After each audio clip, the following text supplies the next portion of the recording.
Hi friends, welcome to DM Rainbows Kitchen. நாம் இன்னைக்கு உருளைக்கிழங்கு வச்சு நல்லா டேஸ்டியான மொறுமொறுன்னு ஸ்நாக்ஸ் ரெசிபி தான் பார்க்க போகிறோம்.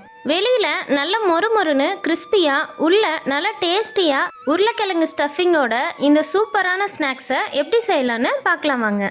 நீங்கள் இன்னும் நம்ம சேனலை சப்ஸ்கிரைப் பண்ணாமல் இருந்தால் மறக்காமல் டிஎம் ரெயின்போஸ் கிச்சனை சப்ஸ்கிரைப் பண்ணிக்கோங்க. ஒரு அகலமான பாத்திரம் எடுத்துக்கோங்க. அதில் 1 கப் அளவு மைதா மாவு சேர்த்துக்கோங்க. மைதாக்கு பதிலாக கோதுமை மாவு கூட சேர்த்து செய்யலாம். இது கூடவே 1/2 ஸ்பூன் சீரகம் சேர்த்துக்கோங்க. மாவுக்கு தேவையான உப்பு சேர்த்துக்கலாம். நான் 1/2 ஸ்பூன் உப்பு சேர்த்துக்கிறேன். இப்போ கை வச்சு நல்லா ஒரு முறை மிக்ஸ் பண்ணி விட்டுக்கோங்க. சின்ன குழிக்கரண்டி அளவு எண்ணெய் சேர்த்துக்கோங்க. மாவு எண்ணெய் நல்லா மிக்ஸ் ஆகி வர அளவுக்கு இது போல் கலந்து விட்டுக்கோங்க. மாவை கையில் எடுத்து இது போல் பிடிச்சு பார்த்தீங்கன்னா பிடிக்க வரணும். இது சரியான பதம். இப்போ கொஞ்சம் கொஞ்சமாக தண்ணி சேர்த்து சப்பாத்தி மாவை விட கொஞ்சம் லூஸான பதத்துக்கு பிசைஞ்சு எடுத்துக்கோங்க. மாவோட மேல்புறம் காஞ்சிடாமல் இருக்கிறதுக்காக 1 ஸ்பூன் மட்டும் எண்ணெய் சேர்த்து இது போல் கலந்து விட்டுக்கோங்க. ஒரு மூடி போட்டு மூடி வச்சு 10 நிமிஷத்துலேருந்து அரை மணி நேரம் மாவை நல்லா ஊற வச்சுக்கோங்க. இப்போ அடுப்பில் ஒரு கடாய் வச்சுக்கோங்க. கடாயில் 1/2 ஸ்பூன் எண்ணெய் சேர்த்துக்கோங்க. எண்ணெய் நல்லா காஞ்சதுக்கப்புறம் 1/2 ஸ்பூன் சோம்பு, 1/2 ஸ்பூன் கடுகு சேர்த்துக்கோங்க.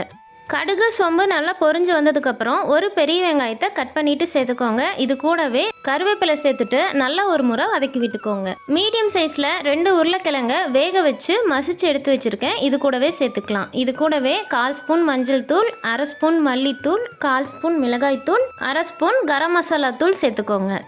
தேவையான அளவு உப்பு சேர்த்துக்கோங்க. கடைசியாக பொடியாக கட் பண்ண கொத்தமல்லி சேர்த்துட்டு நல்ல ஒரு முறை மிக்ஸ் பண்ணி விட்டுக்கோங்க. பாருங்கள், டேஸ்டியான உருளைக்கிழங்கு மசாலா தயாராகிடுச்சு.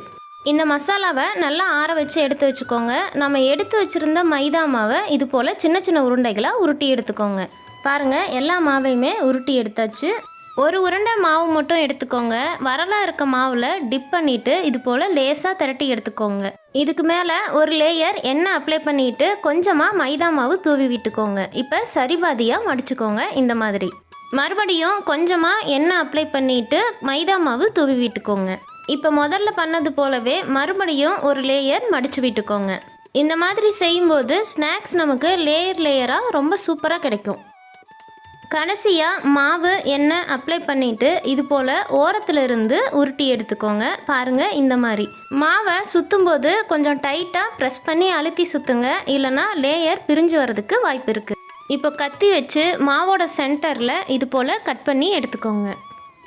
பாருங்கள், நம்ம செஞ்ச மாவு உள்ள லேயராக ரொம்ப சூப்பராகவே வந்திருக்கு. இப்போ இந்த மாவில் ஒரு பகுதியை மட்டும் எடுத்துக்கோங்க. பூரிக்கட்டையில் கொஞ்சமாக அழுத்தம் கொடுத்து இது போல் ரவுண்ட் ஷேப்புக்கு திரட்டி எடுத்துக்கோங்க. சென்டரில் நம்ம எடுத்து வச்சுருந்த மசாலாவை சேர்த்துட்டு ஓரங்கள் பிரிஞ்சு வராமல் இருக்கிறதுக்காக தண்ணி வச்சு அப்ளை பண்ணிக்கோங்க. இப்போ எல்லா பகுதியில் இருந்தும் சென்டரில் இது போல் அழுத்தி விடுங்க. எல்லா மாவையுமே இதே போல் செஞ்சு எடுத்துக்கோங்க. ஓரங்களை மடித்து விடும்போது விரிசல் விழுகாமல் பார்த்துக்கோங்க. உள்ளே சேர்த்துருக்க மசாலா ஸ்டஃபிங் வெளியில் வரதுக்கு வாய்ப்பு இருக்குது. எண்ணெய் நல்லா சூடானதுக்கப்புறம் அடுப்பை மீடியம் ஃப்ளேமில் வச்சுட்டு நம்ம ரெடி பண்ணி வச்சுருக்க ஸ்நாக்ஸை ஒவ்வொன்றா எண்ணெயில் சேர்த்து இது போல் 2 பக்கமும் நல்லா திருப்பி விட்டு கோல்டன் கலர் மாறினதுக்கப்புறம் எண்ணெயை வடிச்சிட்டு எடுத்துடுங்க. மொறுமொறுன்னு கிறிஸ்பியாக டேஸ்டியாக ஈவினிங் ஸ்நாக்ஸ் சூப்பராக ரெடி ஆயிடுச்சு. இந்த ரெசிபி உங்களுக்கு பிடிச்சிருந்ததுன்னா லைக் பண்ணுங்கள். உங்கள் ஃப்ரெண்ட்ஸ் அண்ட் ஃபேமிலி கூட நிறைய ஷேர் பண்ணுங்கள். தேங்க்யூ.